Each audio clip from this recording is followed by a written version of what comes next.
Welcome.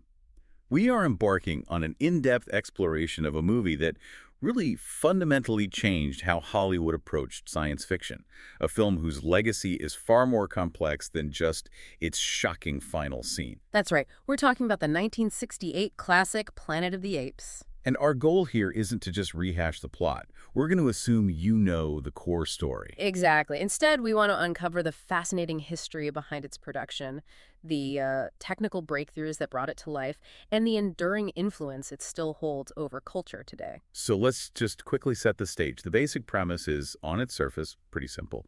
You have astronaut George Taylor, played by Charlton Heston, and his crew.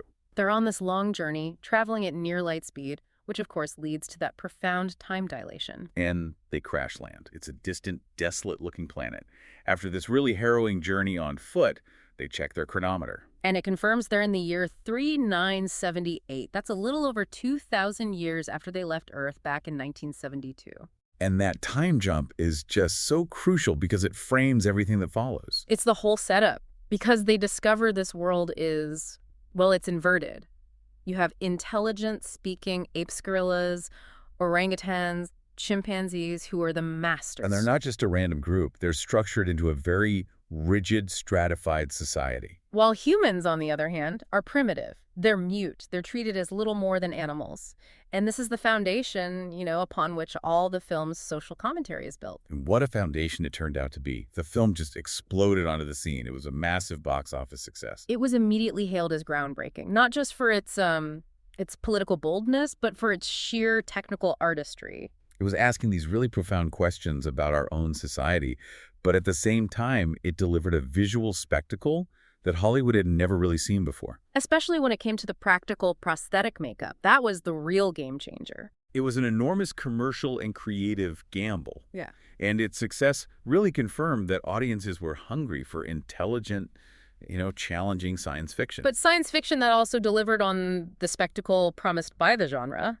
That combination is what allowed it to become this cultural touchstone, rather than just a fleeting box office hit. Okay, so let's unpack that production history. Because the journey to getting Planet of the Apes made was, it was really fraught with complexity, full of near failures and incredible financial risk. It all started with the producer, Arthur P. Jacobs, and he possessed this just phenomenal foresight. He was truly ahead of the curve. He was. He recognized the potential of Pierre Boulle's novel, La Planète des Singes, and he actually purchased the rights even before it was published in 1963. So he was gambling on the intellectual property itself. Completely.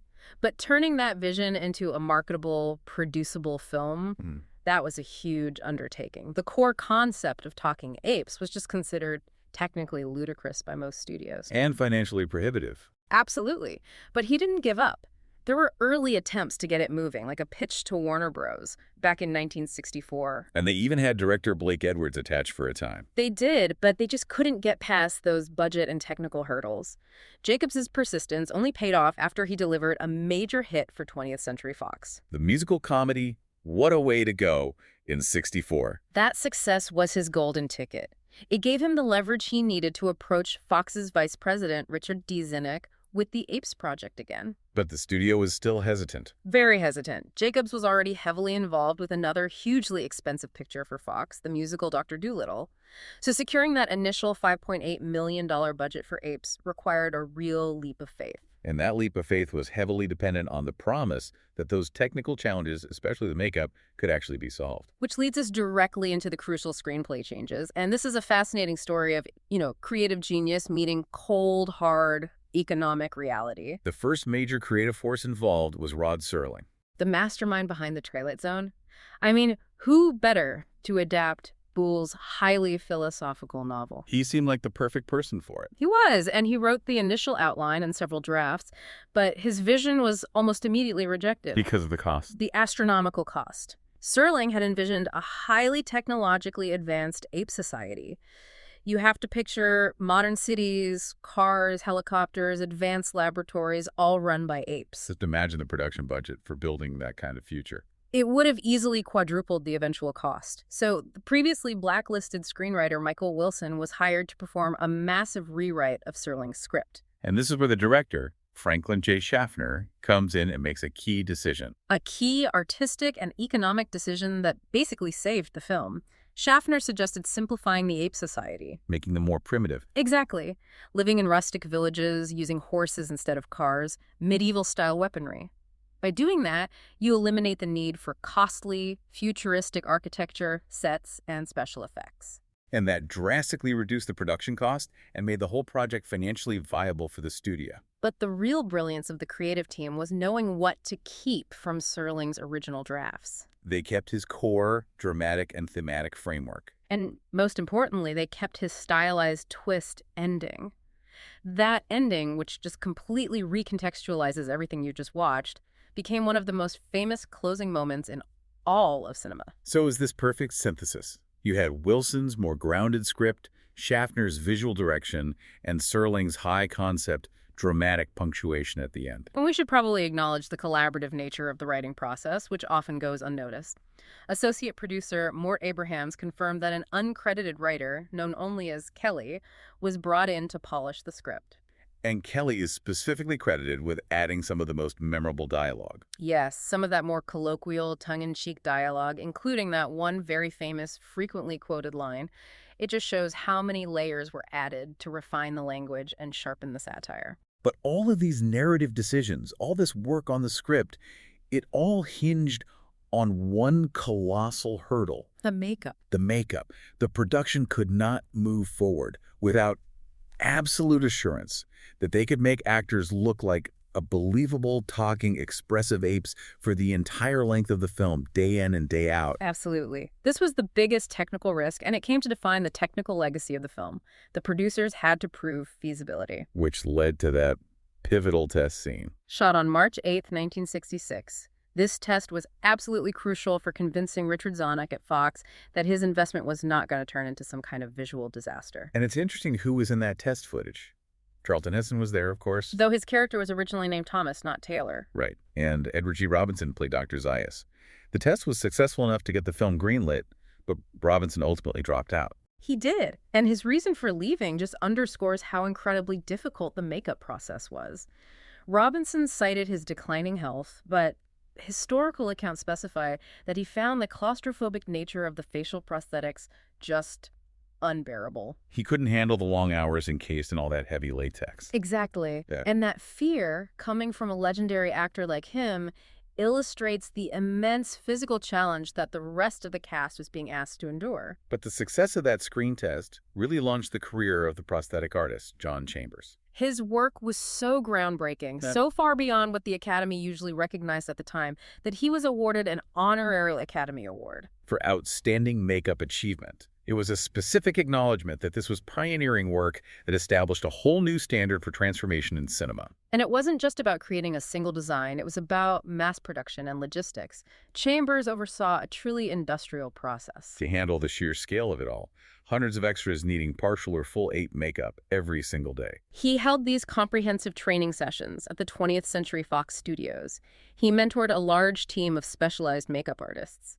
Applying these pieces took hours every morning. And removing them was an equally long, delicate process, just to protect the actor's skin. And this physical transformation deeply impacted the cast's day-to-day experience on set. Lou Wagner, who played Lucius, often mentioned the sheer difficulty of it. The prosthetics were particularly heavy and restrictive around the mouth and jaw, which made eating, and even something as simple as drinking water, extremely difficult without using specialized straws or other modifications. What's truly fascinating, though, is the psychological effect this had. Yes. Sources detail that the actors became so deeply immersed in their roles, literally wearing their species on their faces, that when they took breaks for lunch, they naturally segregated themselves. The actors playing apes sat with other apes, and the human actors sat apart with the other humans. It was an involuntary, organic demonstration of how deeply that physical transformation affected their mindset and the social dynamics on set. That anecdote is such a perfect example of the film's central theme bleeding right into the production itself. Now, let's consider the extraordinary logistical effort required for the actual filming. Principal photography began in May of 1967 and wrapped up in August, and the final cost solidified at $5.8 million. Which was a significant budget for the era. Yeah. And the production team used this striking range of locations, which lent a truly epic scale to the astronauts' plight. Those early desert scenes, depicting Taylor and his companions struggling across that desolate terrain after the crash. Those were shot in northern Arizona. Specifically around Lake Powell and Glen Canyon, the strange, layered rock formations and the immense empty landscapes provided the perfect alien and kind of post-apocalyptic backdrop. But Ape City, the center of the civilization, was filmed somewhere much more accessible. Yes, most of the scenes in the rustic, simplified village were filmed at the Fox Ranch, which is now part of Malibu Creek State Park, just northwest of Los Angeles. Which was a huge advantage logistically, I imagine. A massive advantage. It allowed the crew to return to the studio's backlot environment for the bulk of the dialogue and the drama. But the most challenging logistical feat, the one that required extraordinary planning and expense, was that iconic final scene. That was shot on the California coast, near Point Dume's westward beach. And the cliffs towering over the beach there are immense. They reach up to 130 feet above the shore. 130 feet. So vehicular access was virtually impossible. Impossible. The sources confirm that every single person, every prop, every piece of expensive film equipment, and even the live animals. The horses that Taylor and Nova were riding. Even the horses. They all had to be lowered onto the beach by helicopter. It just demonstrates the incredible commitment and resources that were dedicated to securing that single, perfect climactic shot. And, of course, the emotional power of the entire film culminates in that visual signature, the destroyed Statue of Liberty. That specific effect was achieved in a secluded cove at the far eastern end of Westward Beach, and it required a stunning synthesis of mid-century technical ingenuity. It's really a masterclass in blending the real with the artificial. The special effects shot of the half-buried statue. It was constructed using a 70-foot scaffold, angled over a half-scale papier-mâché model of the Statue of Liberty's head and her torch arm. And this physical model was then meticulously integrated using a technique called matte painting. Right. For anyone who may not be familiar, a matte painting is essentially a large, highly detailed painting, often done on glass, that's used to create the illusion of a setting that doesn't physically exist or is too expensive to build. So in this case, the painting seamlessly blended that physical half-scale model and the existing cliffs into one single overwhelming image. And the use of forced perspective, manipulating the position of the camera and the model to make that half-scale statue appear full-sized, that's what sold the devastating scale of the revelation. It's a technical triumph that still absolutely resonates today. Moving beyond the technical achievements, the film is just so rich with layers of societal commentary, all driven by the rigid and, often satirical caste system established within Ape City. That structure is vital. It's because it allows the film to reflect human society right back onto the audience.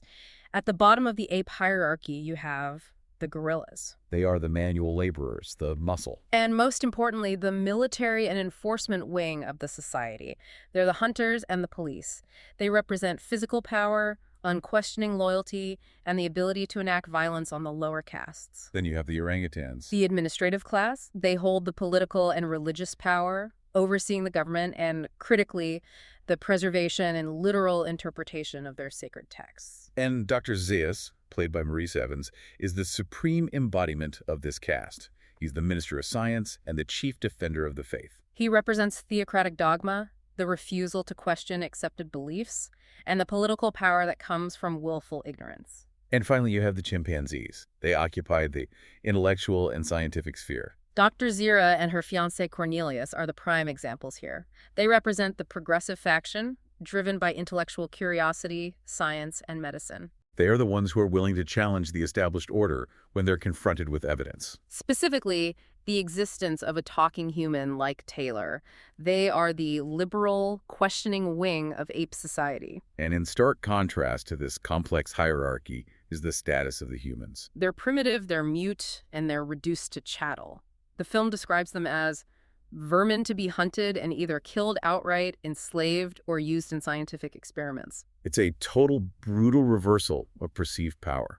It forces the audience to look at their own species through the eyes of an oppressor. And the allegories here were crystal clear to 1968 audiences, mirroring debates around civil rights, scientific ethics, and the dangers of military dominance. And within that subjugated human population, we find the deeply sympathetic character of Nova, played by Linda Harrison. Nova is the primitive captive woman that Taylor is paired with. She is crucial because she embodies the absolute victim, entirely subject to the ape's brutal hierarchy. She forces Taylor to acknowledge his new, terrifying reality. She is silent, yet her presence speaks volumes about the systematic oppression of this new world. This brings us to a really compelling but ultimately excised subplot concerning Nova's humanity. Scenes were actually filmed near the Lay Powell locations that suggested Nova was pregnant with Taylor's child. It's a deeply resonant detail because it offered this fragile biological hope for the human race's survival and continuity, a possibility of a future, however difficult, for Taylor and his species. But those scenes that were filmed were ultimately deleted before the final release. The reasoning behind that cut is quite revealing about the moral anxieties of 1960s Hollywood. According to accounts from screenwriter Michael Wilson, the cut was made at the insistence of a high-echelon Fox executive who found it distasteful.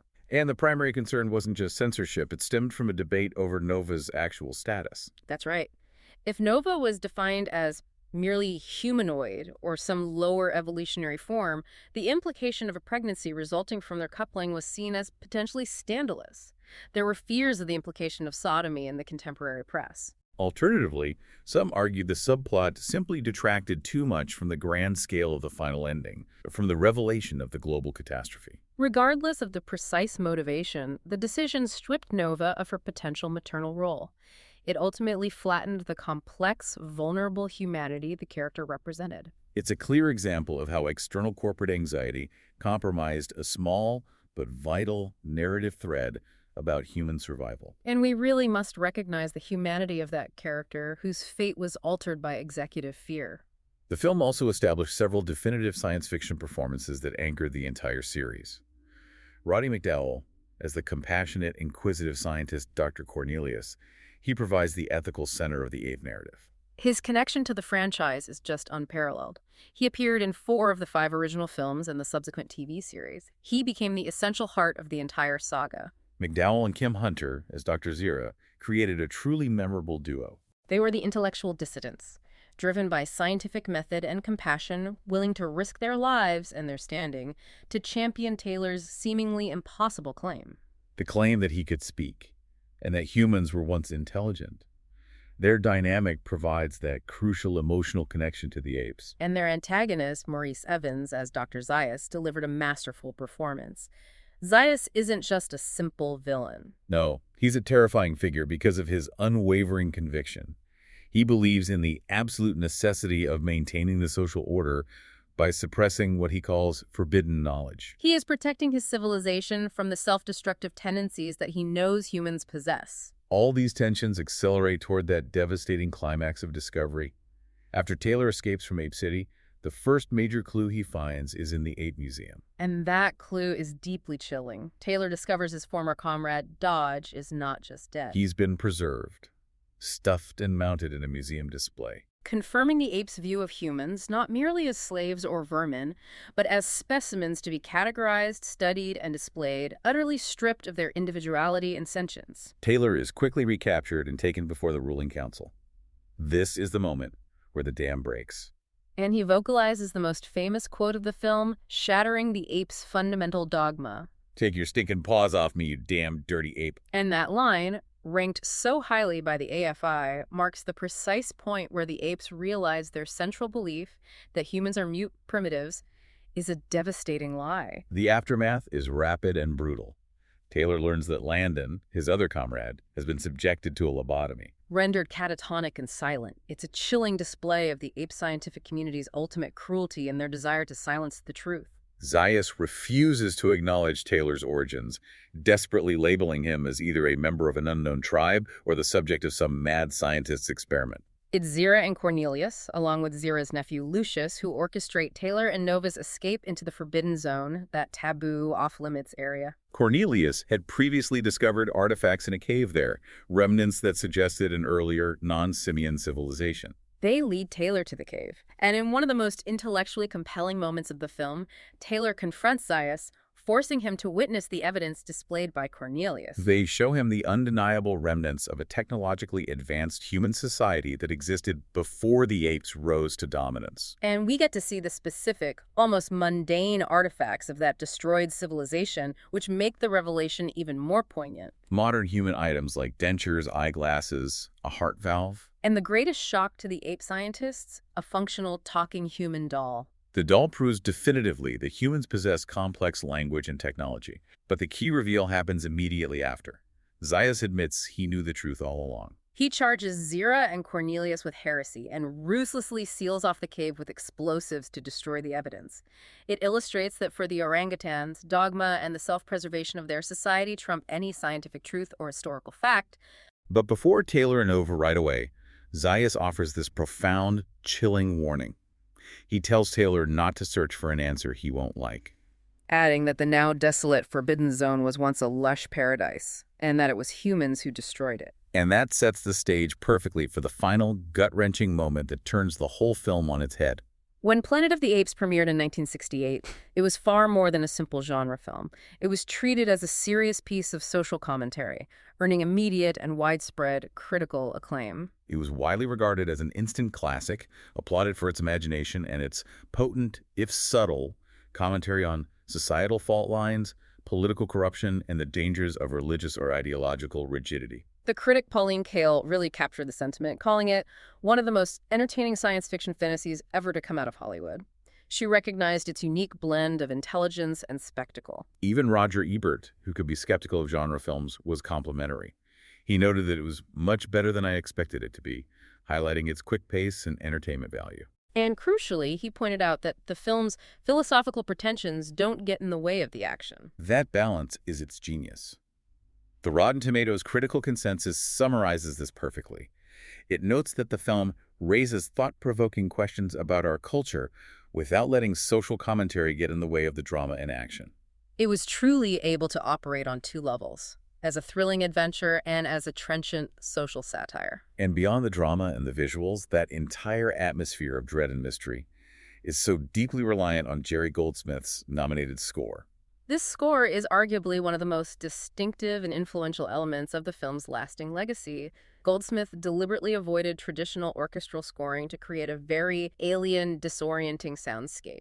He used highly avant-garde compositional techniques, creating something unsettling and truly unique to this mysterious planet. He incorporated unusual, non-traditional percussion instruments. Instruments like the cuica, which is a Brazilian friction drum that creates this strange squeaking or moaning sound. Or an amplified, prepared piano, where objects like nuts and bolts are placed on the strings to create these distorted, metallic, percussive noises. He also famously employed 12-tone music in some sequences, Which is a compositional method where all 12 chromatic notes of the scale are used equally, deliberately avoiding a tonal center. For the listener, this means the music doesn't resolve. It never feels like it has a comfortable home key. which makes the audience feel as alien, anxious, and confused as Taylor is on this new world. It was a perfect, disturbing marriage of music and narrative atmosphere. And the film was, of course, a commercial juggernaut. It earned a lifetime domestic gross of $33.3 million against that $5.8 million budget. A massive profit for Fox. And that profitability ensured the studio's willingness to launch the full franchise. Its enduring recognition is formalized through the accolades it received. That honorary Academy Award given to John Chambers for his makeup. It acknowledged that his work was truly a technical leap forward, one that couldn't be categorized by the standard competitive Oscar categories of the time. And the film cemented its place in American cinematic history via the American Film Institute.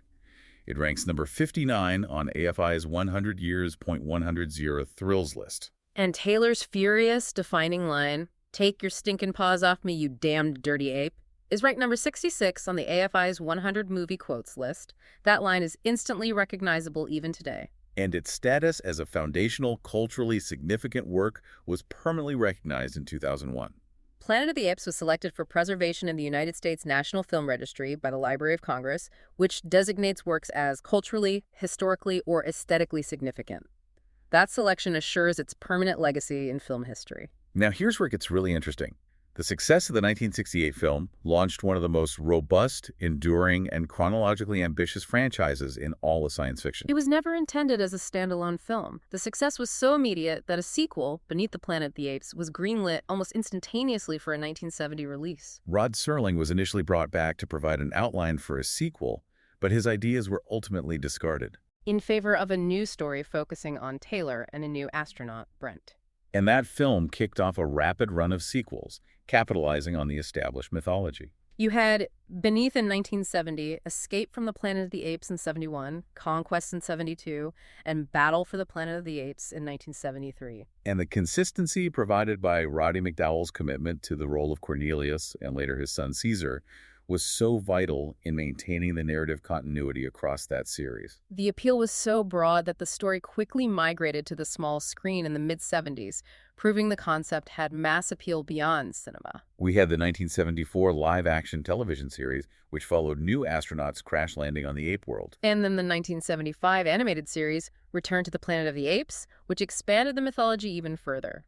The story's maintained its relevance by being constantly reimagined for new generations. In 2001, director Tim Burton offered a big-budget remake. With Mark Wahlberg.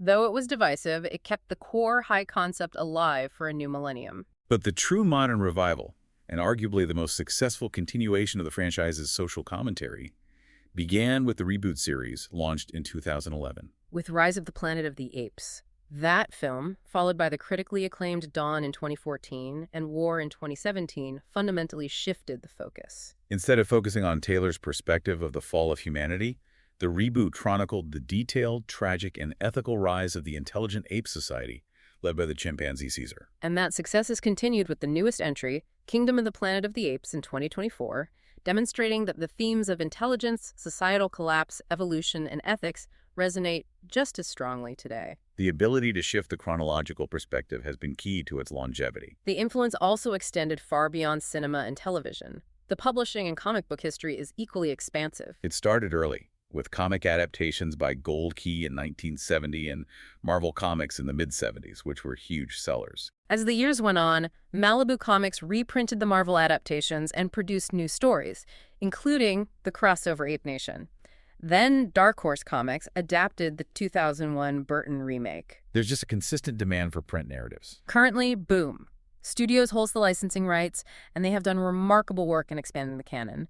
They've focused on exploring the complex political timeline of Ape City before Taylor even arrived, providing rich context to the society we first encountered. They've even done high-profile crossovers, including one where the apes encounter the crew of the original Star Trek Enterprise. One of the most fascinating cultural artifacts the franchise has produced is the 2018 graphic novel Planet of the Apes, Visionaries. This unique adaptation brought Rod Serling's original expensive and unused screenplay, the one with the high-tech ape society, into visual form. It's a remarkable piece of history. It allows audiences to see that alternate world that was rejected for budgetary reasons. And, of course, the film's permanent presence in popular culture is confirmed through constant humor and parody. That's the ultimate sign of how deeply integrated a mythology is. We've seen so many examples. Mad Magazine published a famous parody titled The Milking of the Planet That Went Ape. And arguably the most famous modern reference is the Simpsons episode A Fish Called Selma, which features that hilarious musical version of the film. Stop the Planet of the Apes, I want to get off. The mere existence of a musical parody demonstrates that the core premise is just instantly recognizable to millions. There was also a unique sketch comedy show from Brazil called Planeta dos Homens, which translates to Planet of the Men. And this show reversed the premise entirely. It created a world where highly evolved apes observe and attempt to comprehend the illogical, often ridiculous aspects of human civilization. It effectively flipped the script to highlight human flaws from an outside simian perspective. All of these references, from graphic novels to international sketch comedy, confirm that the 1968 film established a mythology, a visual language, and an enduring image that remains universally understood and constantly revisited. So what does this extensive look at the sources reveal? The 1968 film Planet of the Apes cemented its place in film history through a rare confluence of factors. The groundbreaking pioneering production made possible by John Chambers' prosthetic makeup. The sophisticated, enduring cultural and political commentary embedded in its reversed societal structure. And the longevity established by committed actors like Roddy McDowall. It remains a film that successfully packaged serious philosophical questions about human nature, religion, scientific hubris, and military dominance in the thrilling guise of spectacle. A commercial success that is still artistically and intellectually compelling today. And, as we've discussed, the entire critical, social, and emotional weight of the film is synthesized in those final moments. That devastating revelation that the supposed alien world is, in fact, Earth, centuries after a global catastrophe. Taylor and Nova follow the shoreline on horseback, They round a bend, and they discover the crumbling, half-buried figure of the Statue of Liberty. It's an iconic, non-narrative statement that instantaneously shifts the entire context of the previous 2 hours. It confirms the terrifying implications of the time jump and the power reversal. Taylor falls to his knees in utter despair, beating the sand and screaming his curse at humanity for destroying the world. And this moment locks in the social critique that Zaius warned him about. The idea that self-destruction, motivated by greed or conflict, is inherent to the human condition. This brings us back to Dr. Zaius's secret knowledge, that chilling warning he imparted just before Taylor escaped, which serves as the ultimate philosophical question this film leaves you to consider. Zaius knew the secret history of humanity. He stated explicitly that the now desolate Forbidden Zone was once a lush paradise and that it was destroyed by humans, the very species Taylor represents. So he acts not out of blind hatred, but out of a deep-seated protective fear that admitting the full truth of human history will cause the intelligent ape society to repeat those exact same destructive mistakes. This raises the essential, enduring dilemma the film poses. Is intelligence, whether simian or human, fundamentally flawed and ultimately doomed? Is self-destruction an inevitable cyclical pattern that leads to societal collapse and environmental ruin? Or, conversely, is Zaius right to seal off that truth and enforce a rigid dogma in the hope that his civilization can avoid the catastrophic fate of the previous dominant species? That tension between protective dogma and destructive truth is why the film remains so powerful. A truly profound dilemma to mull over. It is the essence of the film's brilliance. Thanks for listening.